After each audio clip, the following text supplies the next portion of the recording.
أما بعد فأعوذ بالله من الشيطان الرجيم وأتموا الحج والعمرة لله وقال سيدنا رسول الله صلى الله عليه وسلم بني الإسلام على 5 شهادة أن لا إله إلا الله وأن محمدا رسول الله وإقام الصلاة وإيتاء الزكاة وصوم رمضان وحج البيت لمن استطاع إليه سبيلا آمنت بالله صدق الله مولانا العلي العظيم وصدق رسوله النبي الكريم ونحن على ذلك لمن الشاهدين والشاكرين والحمد لله رب العالمين. اللهم صل على محمد وعلى آل محمد كما صليت على إبراهيم وعلى آل إبراهيم إنك حميد مجيد. اللهم بارك على محمد وعلى آل محمد كما باركت على إبراهيم وعلى آل إبراهيم إنك حميد مجيد.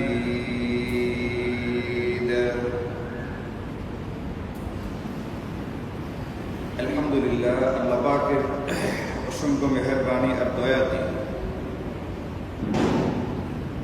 আমরা কোরআন এবং সুন্নাহর বিভিন্ন বিষয়াবলী বিভিন্ন সময়ে বিভিন্ন জায়গাতে বারবার শুনছি। এর মধ্যে এই কথাটাও রমজানের পরে আমরা বারবার শুনেছি যে আল্লাহ তাআলা এই পৃথিবীতে আমাদেরকে সৃষ্টি করে পাঠিয়েছেন তার গোলামি আর ইবাদত করার জন্য। মূল মাকসাদটাই হচ্ছে এটা, ওয়া মা খালাকতুল জিন্না ওয়াল ইনসা ইল্লা লিয়াবুদুন।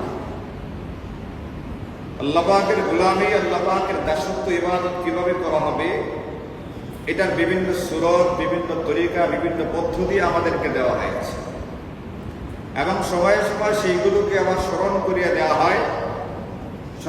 স্মরণ করানোর পাশাপাশি এইগুলো করার কি লাভ এবং না করলে কি ক্ষতি এইগুলো আমাদেরকে বারবার মনে করিয়ে দেওয়া হয়। তা আমাদেরকে যে সমস্ত ইবাদত বন্দেগী অতি গুরুত্ব দিয়ে করতে বলা আছে, বিশেষ করে যেগুলোকে ফরজ ইবাদত বলা হয়ে থাকে, যেগুলো না করলেই নয়, যেগুলো না করলে হবে না। একজন ইমানদার, একজন মুসলমান যে ইবাদত না করলে চলবে না, এই জাতীয় কতগুলো ইবাদত যেগুলোকে বলা হয়ে থাকে ফরজ ইবাদত, এইগুলো কোনো মুমিন মুসলমান পারতপক্ষে কখনোই ছেড়ে দিতে পারে না, এইগুলোর প্রতি উদাসীন থাকতে পারে না। এই ধরনের ইবাদত বন্দেগীগুলোর ভিতরে আমরা নামাজের কথা জানি, রোজার কথা জানি। নামাজ, রোজা যে ইবাদতগুলো, এইগুলো ধনী গরিব নির্বিশেষে সকল শ্রেণীর মানুষের উপরেই ফরজ হয়ে যায়। এর পাশাপাশি কিছু ফরজ ইবাদত এমনও আছে যেগুলো শারীরিক সক্ষমতা এবং আর্থিক সক্ষমতার উপরে নির্ভর করে। আর্থিকভাবে একজন ব্যক্তি যথেষ্ট পরিমাণে সবল হওয়ার পরে ওই ব্যক্তির উপরে ফরজ হয় এমন এক প্রকার ইবাদতের নাম হচ্ছে যাকাত, সাদাকাতুল ফিতর, কুরবানি। এইগুলো সব আর্থিক ইবাদত, এইগুলো অর্থের সাথে সম্পর্কিত। যথেষ্ট পরিমাণ অর্থ থাকলে, যথেষ্ট পরিমাণ সম্পদের মালিক হলে তখন সেই ব্যক্তির উপরে এইগুলোর উপরে ফরজ বা ওয়াজিব হয়ে থাকে। কিছু ইবাদত আছে একেবারেই শারীরিকভাবে শরীরের সাথে সম্পর্কিত, যেমন নামাজ। কিছু ইবাদত আছে অর্থের সাথে সম্পর্কিত, যেরকম যাকাত। আবার কিছু ইবাদত এমন আছে শারীরিক এবং আর্থিক উভয়ের সাথে সম্পর্কিত। সুতরাং শারীরিকভাবেও ফিট থাকতে হবে, আর্থিকভাবেও সক্ষমতা থাকতে হবে। এই জাতীয় ইবাদত যেটা আমাদের উপরে ফরজ হয়, এটার নাম হচ্ছে হজ এবং উমরা। আল্লাহ তাআলা কুরআনুল কারীমে ইরশাদ করেন, আল হজ্জু আশহুরুম মালুমাত, হজ এর জন্য নির্ধারিত কতগুলো মাস আছে। হজ পালন করতে হয় ওই নির্ধারিত মাসগুলোর মধ্যে, ওই নির্ধারিত সময়ের মধ্যে। এর আগে বা পরে হজ করলে হজ হবে না। এই জন্য যখন হজের মাসগুলো আসে, এই মাসগুলোর ভিতরে কোনো ব্যক্তি যদি হিসাব নিকাশ করে দেখে তার উপরে হজ ফরজ হয়ে গেছে, তখন এখানে কোনো রকমের উদাসীনতা, কোনো রকমের বাহানা তালাশ না করে এই ব্যক্তির উপরে দেরি করা ছাড়া যে জিনিসটা ফরজ হয়, ওয়াজিব হয়, এটা হচ্ছে হজ এবং উমরা সক্ষম থাকলে উমরা। এখন হজের যে ব্যাপারটা, ইসলাম এটাকে কতটুকু গুরুত্ব দেয়, আপনি কুরআনুল কারীম এবং রাসূল করিম সাল্লাল্লাহু আলাইহি ওয়াসাল্লামের হাদিসগুলো যদি পড়েন এই সম্পর্কিত, তাহলে সর্বপ্রথম যে হাদিসটা আমাদের সামনে আনা হয়, এটা আমাদের মোটামুটি সকলেরই জানা আছে। নবীজি বলেন যে বুনিয়াল ইসলাম আলা খামসিন, ইসলামের ভিত্তি হচ্ছে পাঁচটি, ইসলামের স্তম্ভ পাঁচটি স্তম্ভ আছে। এর ভিতরে এক নম্বর শাহাদাতি আল্লাহ ইলাহা ইল্লাল্লাহ ওয়া আন্না মুহাম্মাদুর রাসূলুল্লাহ, এই কথার সাক্ষ্য দেওয়া যে আল্লাহ ছাড়া ইবাদতের উপযুক্ত অন্য কোনো উপাস্য নেই এবং নবীজি সাল্লাল্লাহু আলাইহি ওয়াসাল্লাম আল্লাহ তাআলার বান্দা এবং তার রাসূল। ওয়া ইকামিস সালাহ, দুই নম্বর স্তম্ভ হচ্ছে নামাজ কায়েম করা। তিন নম্বর স্তম্ভ হচ্ছে যাকাত ফরজ হয়ে গিয়া থাকলে যাকাত আদায় করা। এবং 4 নম্বর হচ্ছে রমজান মাসে রমজানের ফরজ রোজাগুলো রাখা।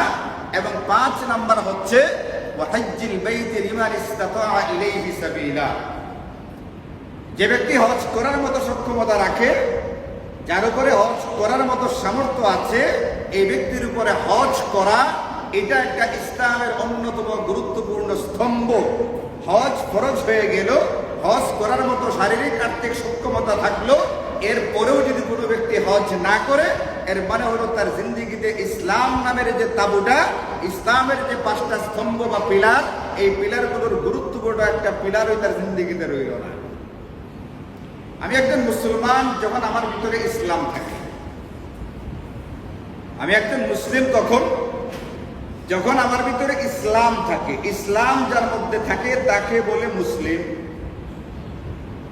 দুধ যার কাছে থাকে তাকে বলে দুধওয়ালা, যার কাছে দুধ নাই তাকে তো দুধওয়ালা বলতে হবে না। যার কাছে ফল আছে তাকে বলে ফলওয়ালা, আর যার কাছে ফল নাই তাকে তো ফলওয়ালা বলা হবে না। এখন যার কাছে ইসলাম আছে তাকে মুসলিম বলা হয়, যার কাছে ইসলাম নাই সে নামটা মুসলমানের নাম নিলেও সে মূলত মুসলিম না। যেমন দুধ না থাকলে দুধওয়ালা হয় না, ফল না থাকলে ফলওয়ালা হয় না, এরকম ভাবে ইসলাম না থাকলে ব্যক্তিরা মুসলিম না। আর ইসলাম একজন ব্যক্তির জিন্দেগিতে আছে, এটা বোঝার জন্য, বলবার জন্য আমাদেরকে বলে দেওয়া আছে ইসলামের 5টা অংশ বা স্তম্ভ আছে। এই 5 অংশ যখন তোমার মধ্যে থাকবে তখন তুমি পরিপূর্ণ মুসলমান। আর যে পরিমাণ ঘাটতি হবে তোমার ভিতরে ইসলামের, সেই পরিমাণ কমতি বা ঘাটতি রয়ে গেছে। এখন ইসলামের 5 স্তম্ভের অন্যতম একটি স্তম্ভ হচ্ছে, গুরুত্বপূর্ণ একটি ফরজ হচ্ছে শারীরিক এবং আর্থিকভাবে সক্ষম ব্যক্তির উপরে হজ করা ফরজ। এটা ইসলামের একটা গুরুত্বপূর্ণ স্তম্ভ। তবে আল্লাহ পাক তো অবিবেচক না। আল্লাহ পাকের বিবেচনা বোধের যে ব্যাপারটা, এটা যে কম এরকম কোনো ব্যাপার না। আল্লাহ তাআলা আমাদের উপরে দয়া করেছেন, আল্লাহ তাআলা আমাদের উপরে মেহেরবানি করেছেন, অনুগ্রহ করেছেন। আল্লাহ পাকের ইনসাফের কোনো তুলনা পৃথিবীর কোনোদিন কোনো গোটা পৃথিবীর সমস্ত ইনসাফওয়ালা ব্যক্তিদের ইনসাফকে যদি এক করে ফেলা হয়, আল্লাহ পাকের ইনসাফের ধারে কাছেও পৌঁছবে না। গোটা পৃথিবীর সমস্ত মানুষ যারা বিবেচনা করতে পারে, তাদের বিবেচনাগুলো যদি একসাথে করা হয়, আল্লাহ পাকের বিবেচনার ধারে কাছে পৌঁছতে পারবে না। আল্লাহ পাক বিবেচনা করে, আল্লাহ পাক হিসাব নিকাশ করে, যতটুকু বিবেচনা হিসাব নিকাশ করেছেন তার চেয়ে অনেক বেশি দয়া আর মায়া করে আমাদের সবার উপরে নামাজ আর রোজাটাকে যেরকম ফরজ করে দিয়েছেন, যাকাত আর হজের বেলায় এমনটা করেন নাই। কারণ তখন আল্লাহ পাক দেখেছেন তার বান্দাদের কষ্ট হবে, সবার জন্য এটা সম্ভবপর হয়ে উঠবে না। এই জন্য বলে দিয়েছেন যাকাতের ক্ষেত্রে এবং হজের ক্ষেত্রে আর্থিক সক্ষমতা লাগবে। যাদের মধ্যে সেই সক্ষমতা পাওয়া যাবে তারা যাকাত প্রদান করবে, তারা হজ আদায় করবে। এখন হজ আদায় করতে গেলে আমরা যে বলছি ইসলামের একটা গুরুত্বপূর্ণ স্তম্ভ হচ্ছে হজ। হজ ফরজ হয় কখন? এই ব্যাপারে হাদিসে পাকের মধ্যে আমাদেরকে প্রথমেই যে হাদিসগুলো দেখানো হয় তার ভিতরে ইঙ্গিতে বা ইশারায় বলে দেওয়া হয় আমাদের উপরে যে ইবাদত বন্দেগী দেওয়া আছে এইগুলো তিন প্রকারের। এক প্রকারের ইবাদত শুধুমাত্রই শারীরিক, এটা শরীরের সাথে সম্পর্ক, যেমন নামাজ। একজন ব্যক্তি যদি শারীরিকভাবে সুস্থ থাকে, হুঁশ জ্ঞান ঠিকঠাক থাকে, তাহলে এই ব্যক্তির উপরে নামাজ পড়া ফরজ। এই ব্যক্তি নামাজ পড়তে গেলে শুধু শরীরটা ঠিকঠাক থাকলেই হবে। বলেন যার ঘরে এক মুষ্টি চাউল নাই, আজকে দুপুরবেলা খাবার মতো ভাতটা নাই, কিন্তু ব্যক্তিরা সুস্থ আছে, এই ব্যক্তিকে নামাজ পড়তে পারবে না? পারবে না। ঘরে টাকা নাই, ঘরে চাল নাই, এই কারণে নামাজ পড়তে কোনো অসুবিধা আছে? নামাজ পড়তে কোনো অসুবিধা নাই। নামাজটা পুরাপুরি শারীরিক একটা ইবাদত। দুই নম্বর যে ইবাদত বন্দেগী আমাদেরকে দেওয়া আছে পুরোটাই আর্থিক ইবাদত, যেমন যাকাত দেওয়া, ফিতরা দেওয়া, কুরবানি করা, দান সাদাকা করা, এগুলো পুরোটাই আর্থিক ইবাদত। একজন ব্যক্তি পুরাপুরি সুস্থ কিন্তু তার কাছে কোনো অর্থ সম্পদ নাই, এই ব্যক্তির উপরে কখনোই যাকাত ফরজ হবে না। যাকাত ফরজ হয় যখন ব্যক্তি আর্থিকভাবে সক্ষম হয়ে ওঠে, তার কাছে নির্ধারিত পরিমাণ অর্থ থাকবে এবং সেই অর্থটা বেকার 1 বছর পর্যন্ত পরে থাকবে, তখন এই ব্যক্তির উপরে যাকাত ফরজ হয়। এটা কোনো শুধুমাত্র মালি বা আর্থিক ইবাদত। আরেক প্রকার ইবাদত আছে, এটা শারীরিক এবং আর্থিক দুইটার সমন্বিত একটা ইবাদত। এই দুই ধরনের সক্ষমতা থাকলে তখন ব্যক্তির উপরে ওই ইবাদতটা ফরজ হয়। এমন একটি গুরুত্বপূর্ণ ইবাদত হচ্ছে হজের ইবাদত। সুতরাং হজ কার উপরে ফরজ হবে, হজের নেশাবটা কি, এই ব্যাপারে কুরআনুল কারীম আমাদেরকে বলে, নবীজি আমাদেরকে বলেন যে ব্যক্তির উপরে হজ ফরজ হইতে গেলে তার ভিতরে দুই রকমের সামর্থ্য সক্ষমতা দেখতে হবে। একটা হচ্ছে শারীরিকভাবে সুস্থ আছে কিনা, দুই নাম্বার আর্থিকভাবে তার যথেষ্ট পরিমাণে সামর্থ্য আছে কিনা।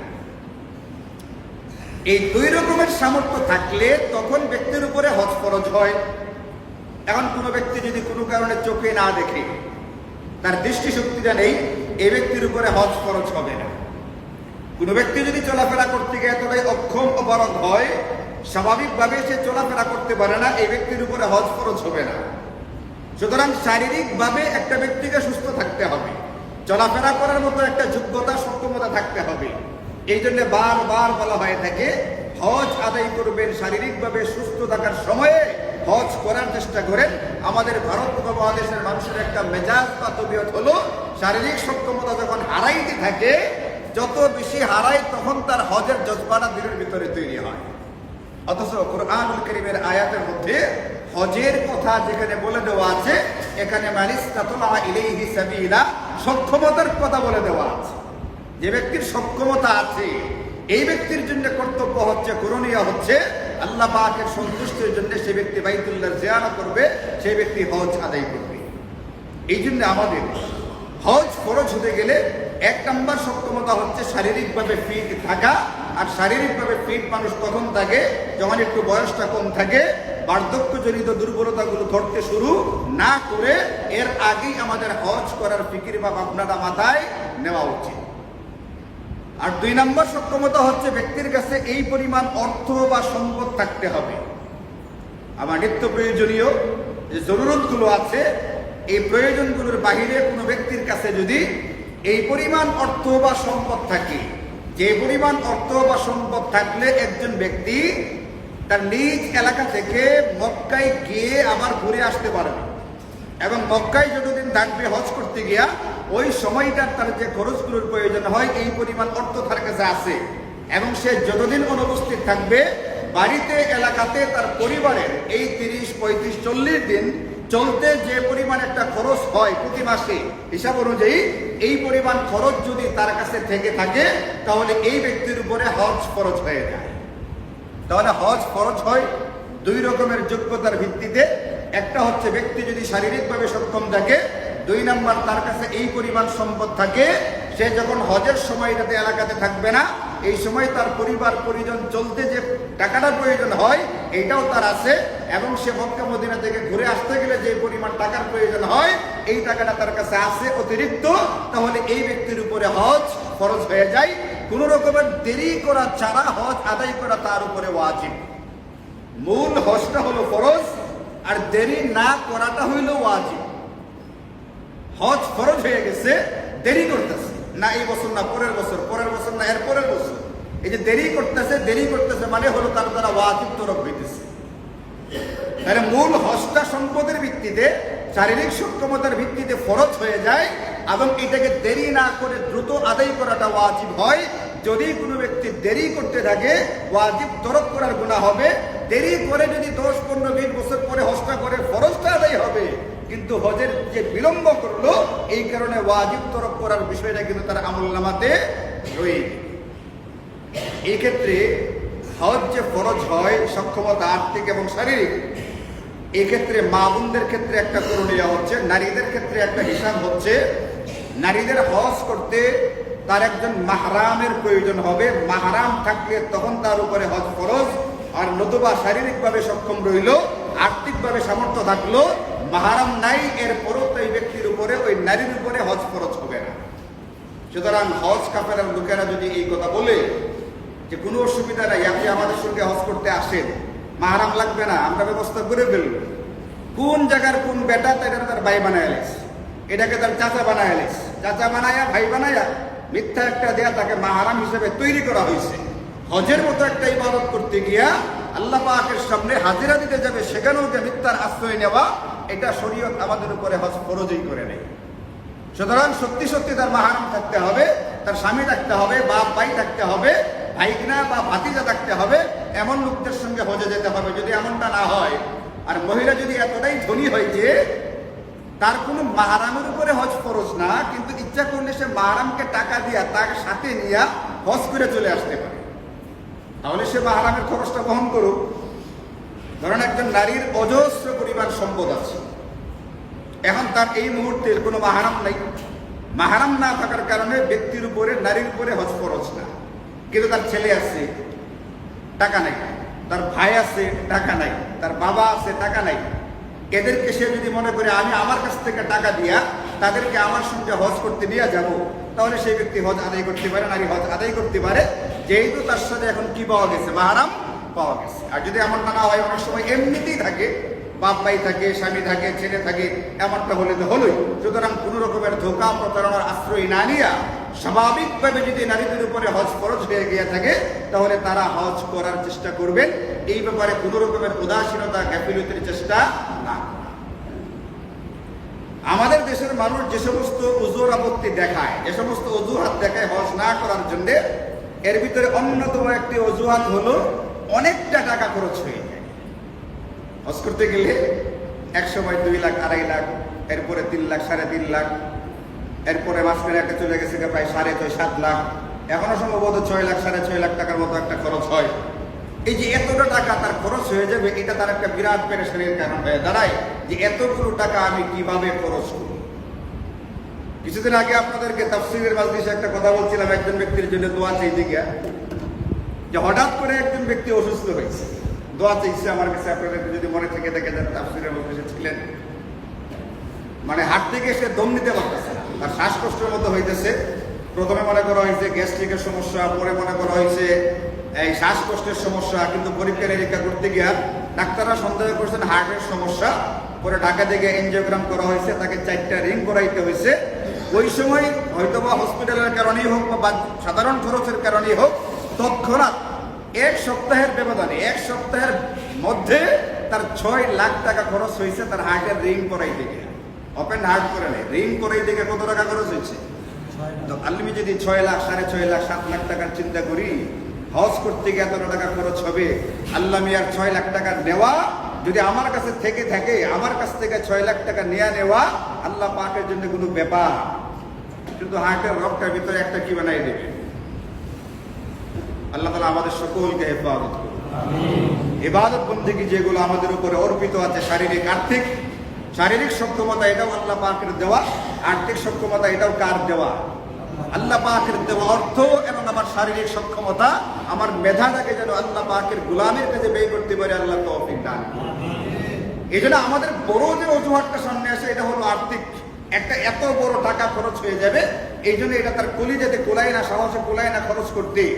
এই জন্য হজের ইবাদতটার ক্ষেত্রে ওলামায়ে কেরাম লিখতে গিয়া পৃষ্ঠার পর পৃষ্ঠা লিখবেন ফরজের ব্যাপারে, গুরুত্বের ব্যাপারে, এটা না লিখে তারা লিখছেন প্রেমের কথা, এশকের কথা, আল্লাহ পাকের মহব্বতের কথা।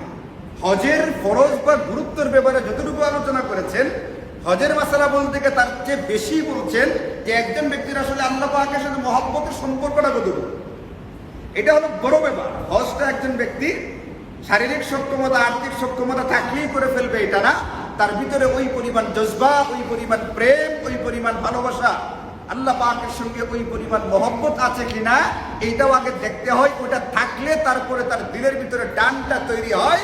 আর ওই টান তৈরি না হলে 1000 কোটি টাকার সম্পদ থাকলেও সে কি করতে চাইবে না, হজ করতে চাইবে না, বরং বিভিন্ন বাহানা সামনে পেশ করবে। অনেক সময় হজের বিভিন্ন রকমের ভুল ত্রুটি ধরার চেষ্টা করবে।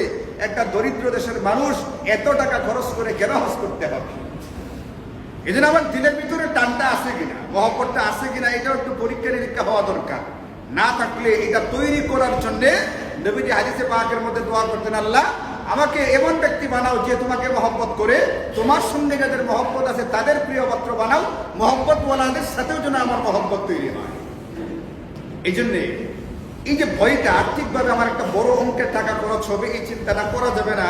কারণ নবীজি সাল্লাল্লাহু আলাইহি ওয়াসাল্লাম হাদিসে পাকের মধ্যে আমাদেরকে বলেছেন, এটা তাবিউ বাইনাল হজ্জি ওয়াল উমরা, তোমরা নিয়মিত হজ এবং উমরা করো। হজ জিন্দেগিতে একবার খরচ হয়, কিন্তু যদি কারো কাছে অতিরিক্ত টাকা থেকে থাকে সে যেন মাঝে মধ্যেই হজ করে। যদি তার কাছে নির্ধারিত পরিমাণ বা প্রচুর পরিমাণ অর্থবিত্ত থাকে তাহলে সে যেন মাঝে মধ্যেই উমরা করে। তাবিউ বাইনাল হজ্জি ওয়াল উমরা, নবীজি বলছেন তুমি নিয়মিত মাঝে মধ্যেই হজ আর উমরা করতে থাকো। কেন? ইন্নাহুমা ইয়ানফিয়ানিল ফাকরা, এই দুইটা জিনিসের স্বভাব হলো এটা। এই দুইটা জিনিস, এক নাম্বার ওই ব্যক্তির দারিদ্রটাকে দূর করে দেয়। ব্যক্তি তো ভয়ে হজে যায় না যে দারিদ্র নেমে আসবে, হজ করতে গেলে অর্থ খরচ হবে, দারিদ্র নেমে আসবে। আর নবীজি বলছেন যে এটা হজ আর উমরা মাঝে মধ্যে করো, নিয়মিত করো। এই দুইটা এক নাম্বার তোমার দারিদ্রকে দূরীভূত করে দিবে, তোমার দারিদ্র দূর হবে, তোমার ভিতরে ধনাঢ্যতা আসবে। এবং 2 নাম্বার ওয়াজুলুবা, তোমার গুনাহগুলোকে মোচন করবে। কামা ইয়ানফিল কিরু খাবাতাল হাদিদ ওয়াল ফিদ্দা, যেমন নাকি কামারের দোকানের হাপরের আগুনটা লোহার মরিচিটাকে দূর করে দেয়, ওই আগুন যেরকম স্বর্ণ রূপার যে অতিরিক্ত খাত থাকে এটাকে যেরকম খাঁটি সোনা থেকে আলাদা করে ফেলে, বলে হজ আর উমরা তুমি যখন করবে, এই হজ আর উমরাটা তোমার মধ্যে আর দারিদ্রের মধ্যে এরকম ভাবে আলাদা আর বিচ্ছেদ তৈরি করে দিবে, তোমার সাথে দারিদ্রের সম্পর্ক থাকবে না। সুতরাং দারিদ্রের ভয়ে হজ না করা, অর্থ সম্পদ খরচ হয়ে যাবে এই ভয়ে হজ না করা, এটা এই কথার প্রমাণ বহন করে একজন ব্যক্তি নিজেকে ইমানদার মুসলমান দাবি করে, কিন্তু নবীজির এই হাদিসটার উপরে তার যথেষ্ট পরিমাণে ঈমান নেই। আরে বলেন, আমাদের এই পরিমাণ ঈমান আছে? নবীজি বলছেন তুমি যদি হজ উমরা করো তাহলে তোমার থেকে দারিদ্র বিচ্ছিন্ন হবে, দারিদ্র দূর হবে। যদি এটার উপর আমার ঈমান থেকে থাকে তাহলে তো আমার হজ উমরা করার কথা। হজ উমরার কথা আসলে আমার ভিতরে বিভিন্ন রকমের বাহানা, বিভিন্ন ওজোর বা অজুহাত আসারই কথা না। ডাক্তার যখন আমাকে এই কথা বলে যে আপনি চিনিটা খাবেন না, চিনিটা খাবেন না, চিনিটা খেলে আপনার ডায়াবেটিস বাড়বে, চিনিটা বাদ দেন, চিনি আপনার থেকে যদি আলাদা থাকে, চিনিকে যদি বাদ দিতে পারেন আপনার থেকে ডায়াবেটিসের দূরত্ব তৈরি হবে, ডায়াবেটিস দূরীভূত হবে। বলছে আপনি মিষ্টি জাতীয় জিনিসটাকে বর্জন করেন, আপনার সঙ্গে ডায়াবেটিসের সম্পর্ক ছেদ হবে, আপনার থেকে দূরীভূত হবে। আমি তার কথাটাকে যে পরিমাণ ইয়াকিনের সাথে গ্রহণ করি, যে পরিমাণ বিশ্বাস করি নবীজির কথার উপরে আমার সেই পরিমাণ বিশ্বাস আর ইয়াকিন থাকে না, এটা হচ্ছে আমাদের ঈমানের পর্যাপ্ত পরিমাণের দুর্বলতার একটা প্রমাণ। এই জন্য ঈমানের মেহনত করতে হয়, ঈমানি মুযাকারা করতে হয়, ঈমানি মুযাকারার ভিতরে বসতে হয়। আল্লাহ বলছেন ওয়াযাক্কির ফাইন্না যিকরা তানফাউল মুমিনিন, বেশি বেশি ঈমানি মুযাকারা করো। নবীজিকে আল্লাহ হুকুম দিয়েছেন আপনি ঈমানি মুযাকারা করেন। ঈমানি মুযাকারার দ্বারা ঈমানদারের ঈমান শক্তিশালী হয়, সবল হয়। ইমানের ভিতরে শক্তি আসে, ইমানের ভিতরে পূর্ণতা আসে, ইমানের ভিতরে নূর আসে। কিন্তু আমার ইমানকে শক্তিশালী সতেজ করবার জন্যে আমি এই পরিমাণ ফিকিরবান না, আমার শরীরটাকে সতেজ করবার জন্য যে পরিমাণ ফিকির করি, শরীরটাকে সুস্থ রাখার জন্য। গতকালকে একজন হাজী সাহেবের সাথে দেখা করতে গেলাম, উনি হজ করতে যাবেন, দোয়া দিতে গেছিলাম তার কাছে। তা গল্পে গল্পে তিনি আমাকে বললেন, হুজুর দোয়া করবেন, শরীরটা খুব একটা ভালো না, ওষুধপত্র সাথে নিয়ে গেছি মোটামুটি 5,000 টাকার মতো। ওষুধপত্র কত টাকার নেওয়া হয়েছে? আল্লাহ তাআলা ওই হাজী সাহেবকে পরিপূর্ণ সুস্থতার সাথে হজ করার তৌফিক দান করুন। তা আমাদের শরীরটাকে ঠিকঠাক রাখার জন্য আমি যে পরিমাণ ফিকির করি, আমার ইমানটাকে ঠিকঠাক রাখার জন্য সেই পরিমাণ ফিকির করি না। আমি যদি আমার শরীরটাকে ঠিকঠাক রাখার যে ফিকিরটা করি তার যদি অর্ধেকটাও করতাম, তাহলে প্রতি সপ্তাহের অন্তত বৃহস্পতিবারে আমি মার্কাজে গিয়ে আসর বা মাগরিবের নামাজটা পড়তাম, ওখান থেকে ইমানি মুযাকারাকে শোনার চেষ্টা করতাম। আমি যদি ওই পরিমাণ ফিকির নিজের ইমান আর আমলের ব্যাপারে করতাম, তাহলে আমি শুক্রবারে জুমার বয়ান শেষ হওয়ার পরে না, বয়ান শুরু হওয়ার আগেই মসজিদে আসার কথা, এখান থেকে কিছু ইমানি মুযাকারা শুনে নেই, শরীয়তের বিধিবিধানের আলোচনা কিছুটা আমি শুনে নিতাম। আমার ভিতরে ইমানের ইহতিমাম বা গুরুত্ব যদি এই পরিমাণ থাকতো, তাহলে আমি মসজিদে বা বিভিন্ন বাসা বাড়িতে যে তালিম হয়, নবীদের হাদিসের যে তালিম হয়, এই তালিমের মজমার ভিতরে আমার 24 ঘন্টার ভিতরে 10, 15, 20 মিনিট আমি ঠিকই ব্যয় করতে পারতাম। কিন্তু আমি আমার শরীর নিয়ে যে পরিমাণ ফিকির করি, আমি আমার ইমানের ব্যাপারে সেই পরিমাণ যত্নবান না। এই যত্নবান না থাকার কারণে ডাক্তারের কথার উপরে আমার যে পরিমাণ ইমান আর ইয়াকিন আছে, নবীদের হাদিসের উপরে সেই পরিমাণ ইমান আর ইয়াকিন নেই। কারণ আমার ইমান সবল না, আমার ইমান শক্তিশালী না। আমার দেহ শক্তিশালী হতে পারে, কিন্তু ইমানটা ওই পরিমাণ সতেজ আর সবল না। ইমানকে সতেজ আর সবল করবার জন্য তালিমের হালকার ভিতরে বসতে হয়, ইমানি মুযাকারার হালকার ভিতরে বসতে হয়, ইমানি আলোচনা শুনতে হয়। এটা আল্লাহ মিয়ার কথা, ওয়াযাক্কির ফাইন্না যিকরা তানফাউল মুমিনিন। ইমানি মুযাকারা করো, ইমানি মুযাকারা শোনো, এই শোনাটা তোমার ইমানকে বৃদ্ধি করবে, শক্তিশালী করবে।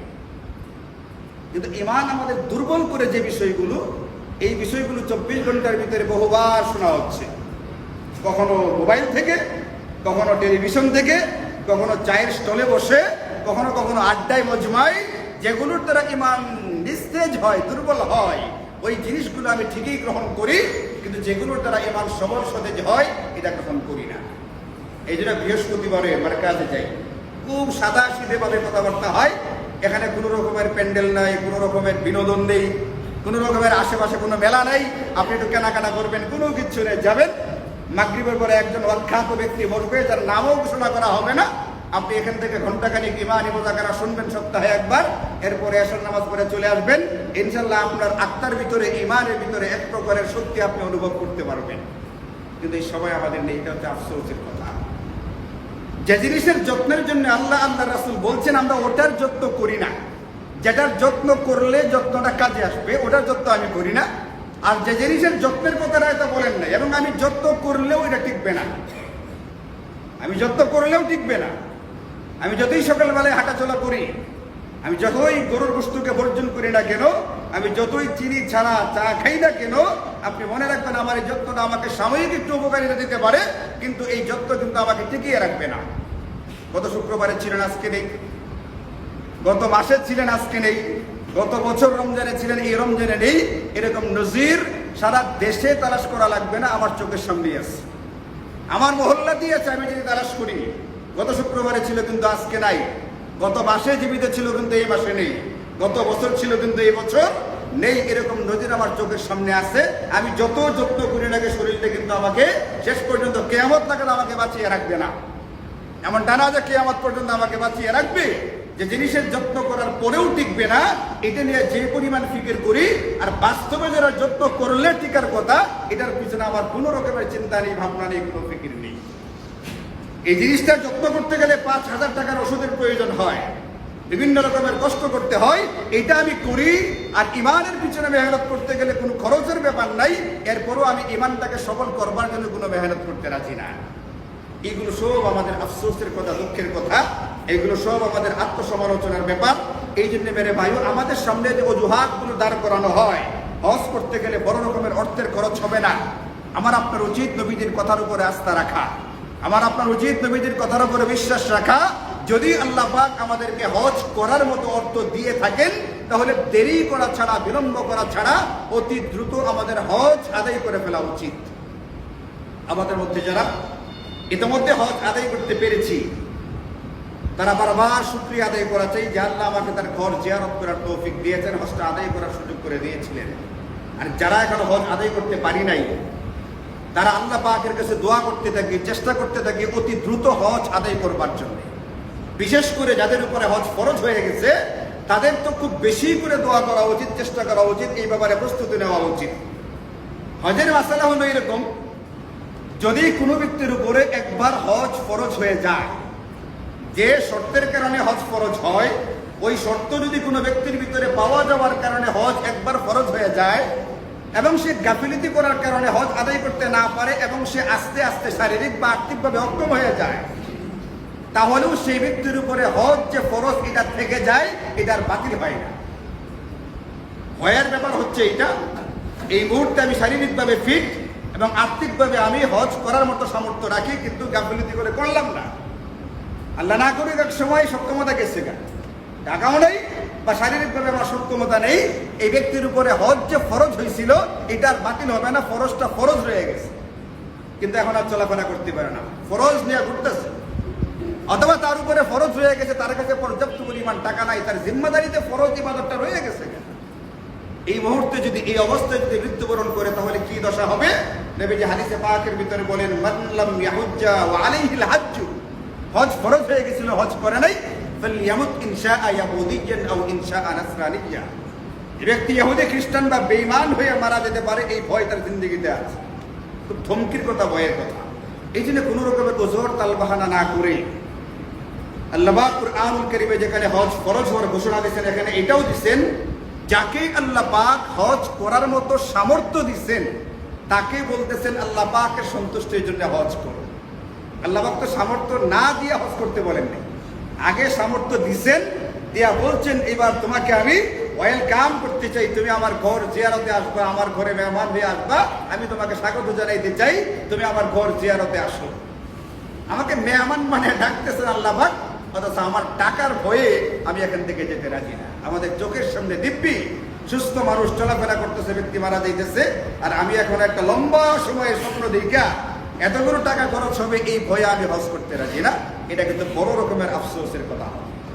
এই জন্য যাদের উপরে হজ ফরজ হয়ে গেছে, আল্লাহ পাকের মেহেরবানি, মনে করবেন যেটা আল্লাহ আপনার উপরে দয়া করেছেন, আল্লাহ আপনাকে দাওয়াত দিচ্ছেন এবং আসা যাওয়ার খরচটাও আল্লাহ পাক দিয়া দিচ্ছেন, দিয়া এরপরে বলছেন আমি তোমাকে আমার ঘরের মেহমান বানাইতে চাই, তুমি মেহমান হয়ে আমি আল্লাহ পাকের ঘরের দিকে আসো। এটা আমাদের কদর করা উচিত। হজ ফরজ ছিল, হজ আদায় করা হয় নাই, মারা গেছে।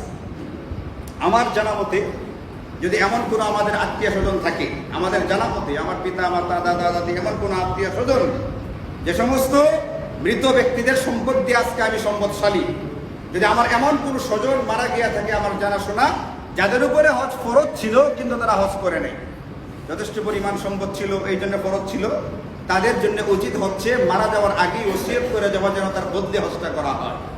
আমরা যারা এখনো আছি জীবিত, আল্লাহ পাকের মেহেরবানিতে আমাদেরও যদি হজ আদায় করার আগেই কোনো অসুবিধা দেখা দেয়, এমন কোনো লক্ষণ দেখা দেয়, আমাদের উপরে ওয়াজিব হচ্ছে মারা যাওয়ার আগে ওসিয়ত করে রেখে যাওয়া, আমার পক্ষ থেকে যেন বদলে হজ আদায় করানো হয়। এখন কারো যদি হজ অনাদায়ী থেকে থাকে, তাহলে মারা গেছে এমন ব্যক্তিদের জন্য বদলি হজের ফিকির করা, ব্যবস্থা করা, এটাও আমাদের উপরে এক প্রকারের কর্তব্য, করণীয় দায়িত্ব। আমরা সেটারও চেষ্টা করি, নিজেদের হজগুলো আদায় করার চেষ্টা করি। আর কোনো রকমের অন্যরকম লক্ষণ দেখা গেলে মারা যাওয়ার আগে ওসিয়ত করে রেখে যাই, যাতে করে আমার হজটাকে আদায় করে দেওয়া হয়। এইভাবে হজ এবং উমরার মাসাইলগুলো জেনে আমরা আমল করার চেষ্টা করি। হজ একটা নির্ধারিত সময়ে, কতগুলো নির্ধারিত স্থানে, নির্ধারিত পদ্ধতিতে, নির্ধারিত কোনো কাজের মাধ্যমে হজটাকে করতে হয়। নির্ধারিত স্থানে, নির্ধারিত সময়ে, নির্ধারিত পদ্ধতিতে, নির্ধারিত কতগুলো আমলের মাধ্যমে হজটা করতে হয়। এই চার জিনিসের বাইরে অসময়ে করলে, অস্থানে করলে, নির্ধারিত পদ্ধতিতে না করলে এই ব্যক্তি যত টাকায় খরচ করবে সেটা কিন্তু কি হবে না, হজ আদায় হবে না। তো আমাদের আজকের যেটা চলছে 1447 হিজরিতে, আমাদের মাস রমজানের পরে শাওয়াল যেটা, সেটা থেকে শুরু হয়। শাওয়াল, যুলকাদা, যুলহিজ্জা, এই তিনটি মাস হচ্ছে হজের মাস। তো আল্লাহর রহমতে গোটা পৃথিবী থেকে ইনশাল্লাহ এই বছরের যারা হজ আদায় করবেন তারা হজ আদায় করার জন্য আজকে থেকে ফ্লাইট শুরু হবে গোটা বিশ্ব থেকে মক্কা মদিনার উদ্দেশ্যে তারা রওনা করবে। আমরা দোয়া করি আল্লাহ তারা সকল হাজি সাহেবকে নিরাপদে হজের কাজগুলো করার তৌফিক দান করুন, নিরাপদে আসার তৌফিক দান করুন, সকলকে হজ্জে মাকবুল নসিব করুন এবং তাদেরকে উসিলা করে কেন্দ্র করে আল্লাহ যেন গোটা পৃথিবীতে শান্তির ফাইসালা করে দেন। ওয়া আখিরু দাওয়ানা আলহামদুলিল্লাহি রাব্বিল আলামিন।